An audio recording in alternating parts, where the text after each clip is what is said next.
বন্ধুরা কেমন আছেন? আশা করি সবাই ভালো আছেন, সুস্থ আছেন। এখন শ্বশুরবাড়ির উদ্দেশ্যে রওনা দিলাম। বাপের বাড়ি এই গ্রামে, শ্বশুরবাড়ি ওই গ্রামে। আর বাপের বাড়ি এসছি শ্বশুরবাড়ি থেকে একটু ঘুরে না গেলে হয়। তো শ্বশুরবাড়ি আসলাম বৌদি আর দুটো ভাইপোকে নিয়ে। শ্বশুরবাড়ি এসে একটু ডাব নারকেল পাড়তে বললো যা, তো ডাব আর নারকেল পাড়ালাম। কাউকে খুঁজে পাচ্ছিলাম না, ভাসুরের ছেলেকে দিয়ে পাড়িয়েছি। তো এতদিন জানতাম ডাব জলে ডুবে যায়, এখন দেখছি ডাব জলে ভেসে উঠছে। আর জলে থেকে ডাব তোলার জন্য সিস্টেমটা দেখুন কি করে রেখেছে, একটা লাঠির মাথায় জাল বেঁধে রেখেছে ডাব নারকেল জলে থেকে তোলার জন্য। তো যাই হোক, এইটা আমার, এই যে বাড়িটা দেখতে পাচ্ছেন এইটা আমার অরিজিনাল শ্বশুর বাড়ি। এইটা আমার ৯ নাম্বার ভাসুরের বাড়ি।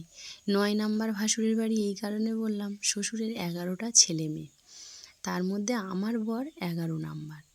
আরও ভাসুরের বাড়ি দেখাবো। যাই হোক, বিয়েটা আমার এই বাড়িতেই হয়েছিল। বিয়ের পর আমরা জায়গা নিয়ে বাড়ি করে অন্য জায়গায় চলে এসেছি, সেখানেই আমরা থাকি। শ্বশুর শাশুড়ি সবাই মারা গেছে। শ্বশুর মারা গেছে আমার বিয়ের অনেক আগে, শাশুড়ি মারা গেছে 3-4 বছর হচ্ছে। এইটা সেজ ভাসুরের বাড়ি, 8 নাম্বার।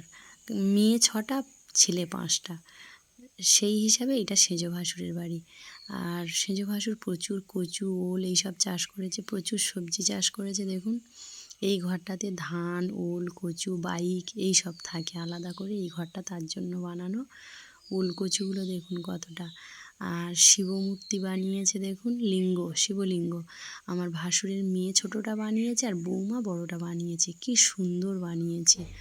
আর ওই যে বাড়িটা দেখতে পাচ্ছেন ওইটা মেজ ভাসুরের বাড়ি।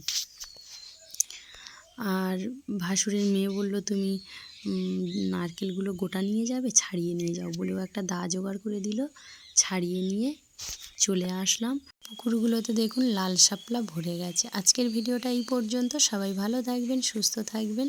সবাইকে অসংখ্য ধন্যবাদ।